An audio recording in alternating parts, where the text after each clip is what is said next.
Hello friends, રીપી લર્નિંગમાં હું પિયુષ વસૈયા તમારું સ્વાગત કરું છું. હવે આપણે કેપ્લરના નિયમોની થિયરી તમે બહુ સારી રીતે જોઈ હશે અને તમને આવડી અને બધા સૂત્રો તમે કમ્પ્લીટ કરેલા છે એ મને વિશ્વાસ છે. ઓકે, તો હવે તમારે એમસીક્યુ તરફ આગળ વધવાનું છે. તો કેપ્લરના નિયમનો એમસીક્યુમાં આજે આપણે પાર્ટ 1 જોઈએ. ઓકે, તૈયાર થઈ જજો. તો હવે આપણે જોઈએ કેપ્લરના નિયમો પર આધારિત એમસીક્યુઝ. પહેલો એમસીક્યુ છે કે સૂર્યની આસપાસ વર્તુળાકાર કક્ષામાં ભ્રમણ કરતા m દળ ધરાવતા એક ઉપગ્રહનું કોણીય વેગમાન l છે. તો તેનો ક્ષેત્રીય વેગ હવે આપને ખ્યાલ જ છે કે ક્ષેત્રીય વેગ આપણે dA/dt આપણે થિયરીમાં લખેલું જ છે. dA/dt એ L/2m = અચળ. આવું આપણે થિયરીમાં મેળવી ચૂકેલા છીએ. તો આનો જવાબ આવશે L/2m. ઓકે, આ દાખલો ન કહેવાય, આને દાખલી કહેવાય. પણ હવે આ થોડાક સારા લેવલના એમસીક્યુ જોઈએ. તો આકૃતિમાં દર્શાવ્યા મુજબ એક ગ્રહ સૂર્યની આસપાસ ઉપવલય માર્ગે ABCD, જો તો ABC ને D એવી રીતે ગતિ કરી રહ્યો છે કે જેથી ત્રિકોણ, આ જે ત્રિકોણ છે CS અને A, એનું ક્ષેત્રફળ ઉપવલયના ક્ષેત્રફળ કરતા ચોથા ભાગનું થાય. શાંતિથી જુઓ અને જ્યારે એમસીક્યુ ચાલતા હોય ત્યારે તમારે પોઝ કરીને સૌથી પહેલા ટ્રાય કરવાની છે. તો પહેલા પોઝ કરીને એક વખત જોઈ લો અને ટ્રાય કરો. ઓકે, તો ચાલો હવે જોઈએ. અને આ એમસીક્યુમાં ને બધા જ એમસીક્યુમાં પહેલા તમારે એ જ રીતે કરવાનું છે, જી વાળા હોય કે નીટ વાળા હોય. ક્વેશ્ચન આવ્યો છે તો ડાયરેક્ટ નહીં જોવાનો, પહેલા પોઝ કરીને તમારી જાતે ટ્રાય કરો અને ત્યારબાદ જો થઈ જાય તો તમે મારા કરતાં પણ વધારે જ્ઞાની છો, અને જો ન થાય તો નાના ભાઈની સલાહ લઈ લેજો. ચાલો, આકૃતિમાં દર્શાવ્યા મુજબ એક ગ્રહ સૂર્યની આસપાસ ઉપવલયાકાર માર્ગ ABCD પર ગતિ કરે છે. ધારો કે ઉપવલયનું ક્ષેત્રફળ x છે. બરાબર, એવી રીતે ગતિ કરી રહ્યો છે કે જેથી ત્રિકોણ CSA નું ક્ષેત્રફળ, તો અહીંયા હું લખીશ ક્ષેત્રફળ ત્રિકોણ CSA દેખાય છે ને? બરાબર. કોના બરાબર છે? એ સમગ્ર ઉપવલયના ક્ષેત્રફળ કરતા ચોથા ભાગનું છે. તો x/4 સમગ્ર ઉપવલયનું આપણે લીધું છે x, તો એના કરતા ચોથા ભાગનું છે.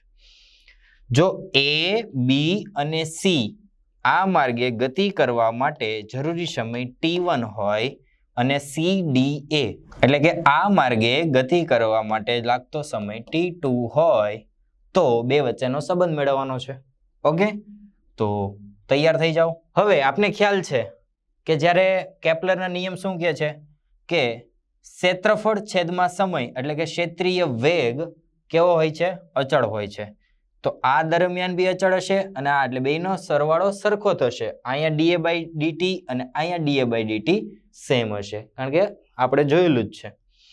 પણ હવે આ જ્યારે અહીંયા ગતિ કરે છે, જ્યારે t1 સમયમાં ABC ગતિ કરે છે ત્યારે જે ક્ષેત્રફળ આંતરેલું હશે એ કેટલું હશે? તો જોઈએ. આ છે એનું આખું ક્ષેત્રફળ, આપણે x લીધેલું છે. તો A, B અને C એનું ક્ષેત્રફળ કેટલું થશે? તો આખું હતું એનાથી અડધું. સમજ પડે છે? A, B અને C આખું x હોય તો અડધો ઉપવલય છે. તો ક્ષેત્રફળ A, B અને C કેટલું છે? x/2. બરાબર. હવે જો હું એક ભાગને રેખાંકિત કરું છું, એનું ક્ષેત્રફળ આનું આપણે કીધું x/2. ઓકે, હવે આને બી હું લઈ લઉં જોડે જોડ તો કેટલું થશે? તો આનું ક્ષેત્રફળ મને આપી દીધું છે, ત્રિકોણ CSA એનું ક્ષેત્રફળ મને આપી દીધું છે. તો આખો જે ભાગ બને છે, કયો ભાગ? ABCS એનું ક્ષેત્રફળ કેટલું થશે? ABCS. આ બેના સરવાળા જેટલું થશે. સમજાય છે ને? x/2 પ્લસ x/4 એટલે આખું થયું અડધું x/2 અને આનું છે x/4. ઓકે, તો આનો જવાબ શું મળશે છોકરાઓ? 3x/4. જ્યારે ગ્રહ ABC તરફ ગતિ કરે ત્યારે આંતરેલું ક્ષેત્રફળ 3x - 4 છે. હવે જે આ બાકીનો ભાગ છે એનું ક્ષેત્રફળ કેટલું થશે? તો કે આખું કેટલું હતું? આખું x હતું. x માંથી હું આ બાદ કરી દઉં તો મને આ ભાગનું ક્ષેત્રફળ મળશે. ના ખબર પડી? અરે યાર ઈઝી જ છે. સમજો આ આટલું આપણે ક્ષેત્રફળ મેળવી લીધું. કયું? ABCS એનું ક્ષેત્રફળ મેળવી લીધું 3x/4. આખું છે x ક્ષેત્રફળ, એમાંથી હું આટલું બાદ કરી દઉં અને આટલું કેટલું છે? 3x/4 લખું છું, સમજો. ઓકે, આ પેલો ભાગ. બીજું કોનું ક્ષેત્રફળ? તો કે ASCD. ASCD એનું ક્ષેત્રફળ કેટલું થશે? તો કે આખું હતું x, એમાંથી આપણે આ બાદ કરવું પડશે ને, ABCS, અને ABCS નું તો ક્ષેત્રફળ છે મારી પાસે 3x/4. તો આનું જવાબ આવશે x/4. સમજાઈ ગયું? આ બેનો સરવાળો કરો તો કેટલો જવાબ આવશે? x, અને જે આપણે લીધેલું છે. ઓકે, તો બે ક્ષેત્રફળ મળી ગયા. સૌથી પહેલા ABCS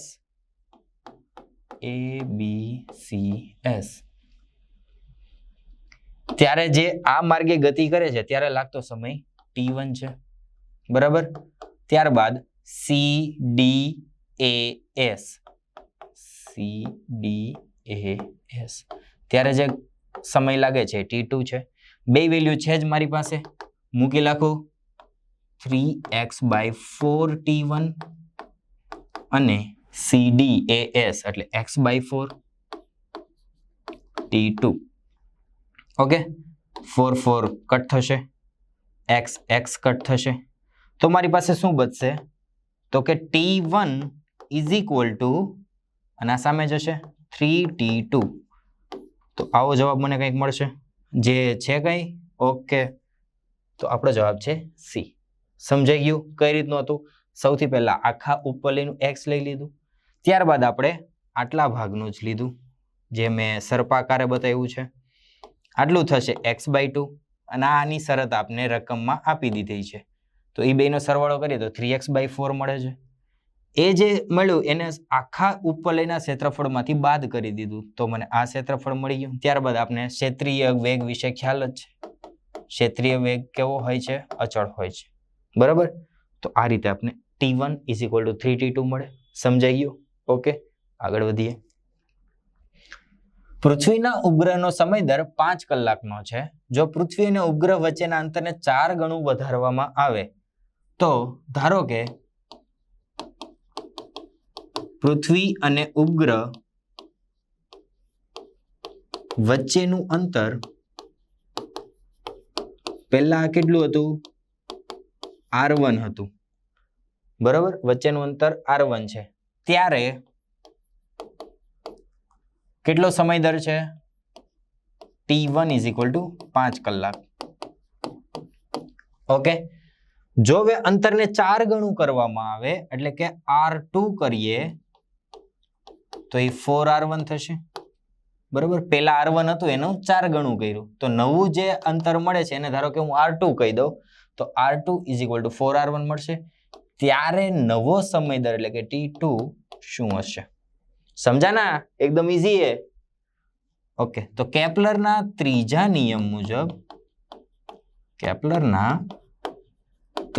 નિયમ મુજબ આપને ખ્યાલ જ છે શું છે કે ભાઈ t² ચલે છે r3. ઓકે, તો આને હું t1 અને t2 ના સ્વરૂપમાં આ રીતે લખી શકું, t1 t2². એવી જ રીતના અહીંયા r1 r2 નો ક્યુબ થશે. જેટલી કિંમતો છે એટલી મૂકી દઈએ. જો આને મારે 2 ને સામે લઈ જવો હોય તો આ 2 નીકળી જશે ને અહીંયા આવશે 3/2. સમજાય છે? એકદમ મેથ્સનો રૂલ છે. તો શું બચશે? t1/t2 = r1 as it is રહેશે, પણ r2 ની કિંમત છે મારી પાસે 4r1 hall rays two 3/2. r1 cut થશે તો મારી પાસે શું બચશે? t1/t2 અને 1/4 3/2. ઓકે, પણ 4 ને હું 2 નો વર્ગ પણ લખી શકું. ધ્યાન રાખજો, નજર ના હટે, એટલે મારા પર નહીં, આના પર.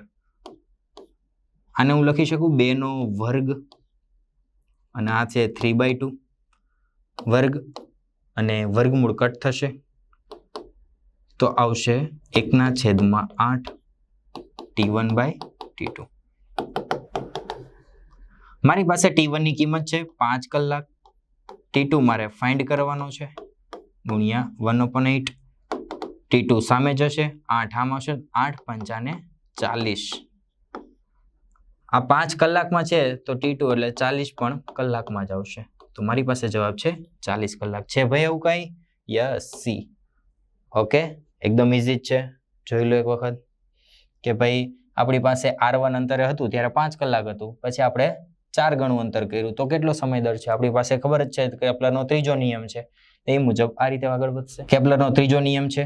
ઓકે, તો એ મુજબ આગળ વધારીએ. અહીંયા એક ખાસ જોવાનું હતું, અહીંયા 4 છે તો અહીંયા 2 નો વર્ગ કરું તો વર્ગ અને વર્ગમૂળ કેન્સલ થશે, તો આવશે 2 નો ક્યુબ, અને 2 ના ક્યુબ એટલે 1/8. T1 ની કિંમત છે 5 કલાક, 8 સામે ગુણે તો 8 પંચાને 40 કલાક. ઓકે, એકદમ ઇઝી જ છે. સૂર્યની સાપેક્ષે લંબગોળ કક્ષામાં રહેલ એક ગ્રહ છે કે જે ABC સ્થિતિ પર ગતિ ઉર્જા ક્રમશઃ અહીંયા છે Ka, અહીંયા છે Kb અને અહીંયા છે Kc. આકૃતિમાં દર્શાવ્યા મુજબ AC મુખ્ય અક્ષ છે અને SB એ સૂર્યની સ્થિતિ S પર AC ઉપરનો લંબ છે. તો ત્રણેય બિંદુ પાસેની ગતિ ઉર્જા છે. તો હવે આપને ખ્યાલ છે કે નાભી હોય ઉપવલયની, તેના કોઈ એક કેન્દ્ર પર સૂર્ય હોય તો સૂર્યથી એટલે કે કોઈ એક કેન્દ્રથી દૂરના બિંદુએ એનો વેગ કેવો હોય છે? ઓછો હોય છે. જ્યારે નજીકનું બિંદુ હોય ત્યાં તેનો વેગ વધારે હોય છે. ખ્યાલ છે ને? આપણે થિયરીમાં એકદમ સચોટ રીતે એનું વર્ણન કરેલું જ છે. તો આ ગતિ ઉર્જા છે, તો ગતિ ઉર્જાનો આપણે ખ્યાલ જ છે, ગતિ ઉર્જા K is equal to 1/2 mv². બરાબર, એટલે કે ગતિ ઉર્જા એ વેગના સમપ્રમાણમાં છે, વેગના વર્ગના સમપ્રમાણમાં છે. બરાબર, જ્યાં વેગ ઓછો હશે ત્યાં ગતિ ઉર્જા પણ ઓછી, અને જ્યાં વેગ વધારે હશે ત્યાં પણ ગતિ ઉર્જા વધારે હશે. બરાબર, તો એ કિસ્સામાં જોઈએ તો એ અંતર પર ડિપેન્ડ કરે છે. જેમ અંતર દૂર એમ વેગ ઓછો. બરાબર, એટલે ટૂંકમાં v છે આ કિસ્સામાં આ રીતે બિહેવ કરે છે કે જેમ અંતર, આને હું r અંતર કહી દઉં, તો r અંતર જેમ વધારે એમ આ ઓછો વેગ.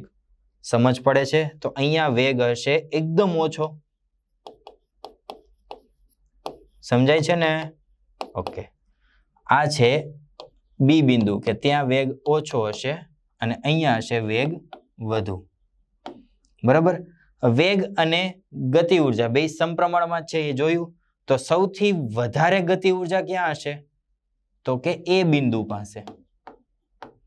બરાબર, એન થી ઓછી તો કે બી બિંદુ પાસે, અને એન થી ઓછી તો કે સી બિંદુ પાસે. આવો કોઈ ઓપ્શન હોય તો આપણો જવાબ બની શકે છે. તો યસ, પહેલો જ છે. જો કે જ્યાં એ પાસે ગતિ ઉર્જા મહત્તમ હશે, સી પાસે એકદમ ઓછી હશે. હવે તો તમને ખ્યાલ આવી જ ગયો છે, કારણ કે મેં તમને સમજાવ્યું કઈ રીતે. જેમ નાભીથી દૂર જઈએ તેમ ગ્રહનો વેગ ઓછો થાય, અને વેગ ઓછો તો ગતિ ઉર્જા પણ ઓછી. બરાબર, તો એ હિસાબથી જોવા જઈએ તો આ રિલેશન બને છે. Okay, am I right? Yes. કેપ્લરના ત્રીજા નિયમ મુજબ સૂર્ય અને ગ્રહ વચ્ચેના ગ્રહના આવર્તકાળનો વર્ગ એ સૂર્ય અને ગ્રહને જોડતી રેખાના સરેરાશ અંતરના ઘનના સમચલનમાં છે. એટલે કે T² is equal to KR³. આપણે ખ્યાલ જ છે કેપ્લરનો ત્રીજો નિયમ, અહીંયા સમપ્રમાણતાનો અચળાંક આવશે. આપણે ખ્યાલ જ છે કેપ્લરનો ત્રીજો નિયમ, T² ચલે છે R³. હવે એ સમપ્રમાણતાની નિશાની કરશે તો મને એક પ્રકારનો K નામનો એક કોન્સ્ટન્ટ ગિફ્ટમાં આપીને જાય છે. બરાબર, જ્યાં K અચળાંક છે. ઓકે, તો આ તો નિયમની જ વાત થઈ. રકમ શું છે? કે જ્યાં સૂર્યનું દળ કેપિટલ M હોય, ગ્રહનું દળ સ્મોલ m હોય, અને તેમની વચ્ચે ન્યૂટનના ગતિના નિયમ મુજબ ગુરુત્વાકર્ષી બળ આટલું હોય, અને જ્યાં જી ગુરુત્વાકર્ષીય અચળાંક છે તો જી અને કે એ બંને વચ્ચેનો સંબંધ મેળવવાનો છે. બરોબર. હવે આપને ખ્યાલ જ છે કે જ્યારે કોઈ ગ્રહ છે આપણા કિસ્સામાં એ સૂર્યની આસપાસ પરિભ્રમણ કરતો હોય તો જે કેન્દ્રગામી બળ હશે એ કોણ પૂરું પાડશે? ગુરુત્વાકર્ષી બળ. બરાબર.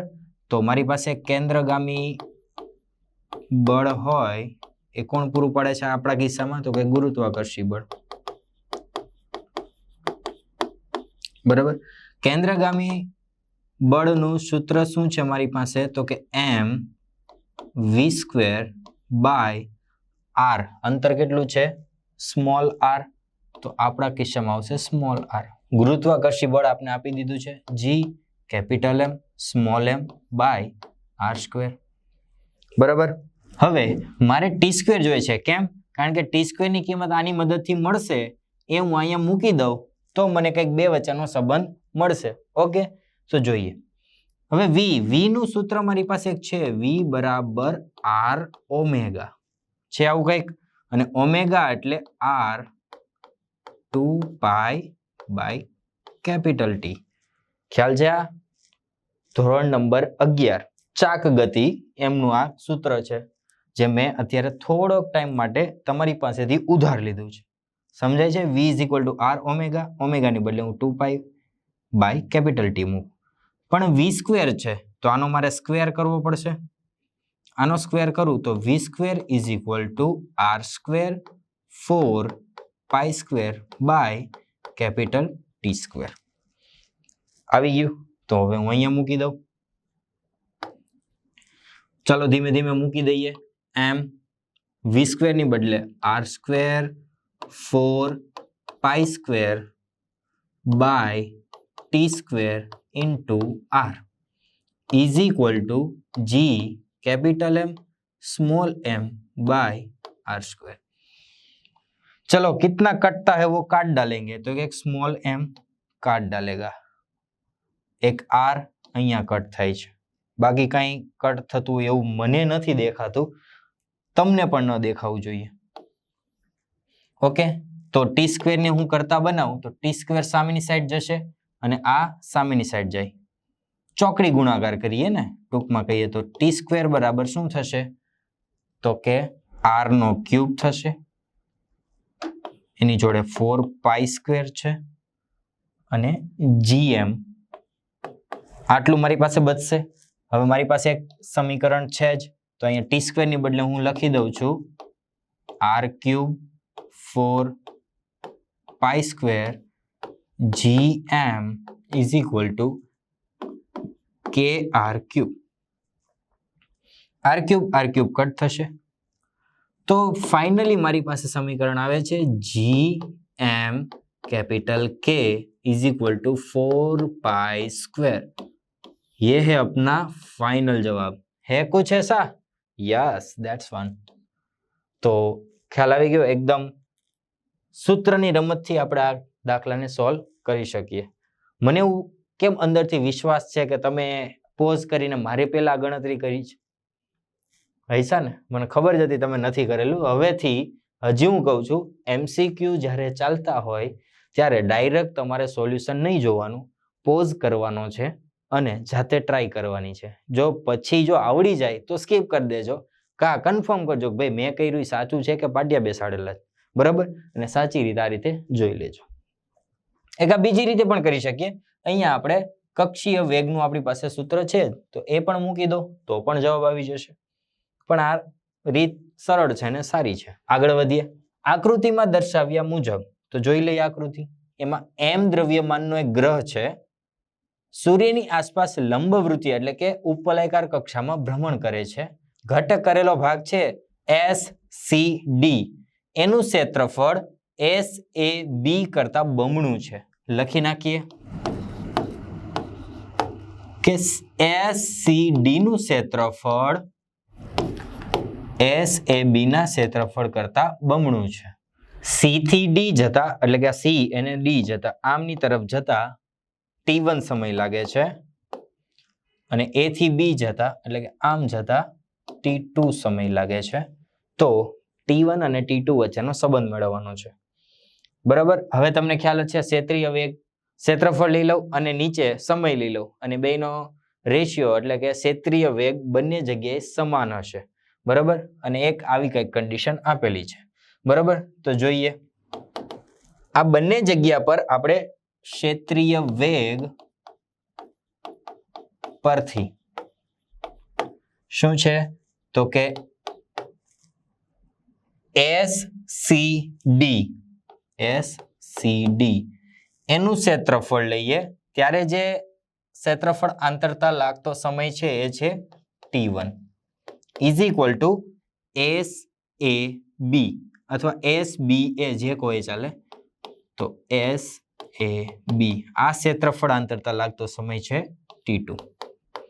બરાબર. હવે આપણે કન્ડિશન આપેલી છે જો તો SCD એ SAB કરતા બમણું છે. તો આ કિંમતો અહીંયા મૂકી કાઢું કે યસ. તો છેદમાં આવશે T1. આ તો મૂર્તિની જેમ જ ઉભેલું છે. સબ ટીવી કેન્સલ થશે. તો મારી પાસે શું આવશે? આ T2 સામે જાય અને T1 આમ આવે. તો T1 is equal to 2T2. Okay और T2 की तो निकल पड़ी. T1 is equal to 2T2. Yes that's one. આપણો જવાબ સાચો છે. સૂત્ર તૈયાર કરો, MCQ તૈયાર કરો અને થિયરી બી તમારે જોતી જ રહેવાની છે.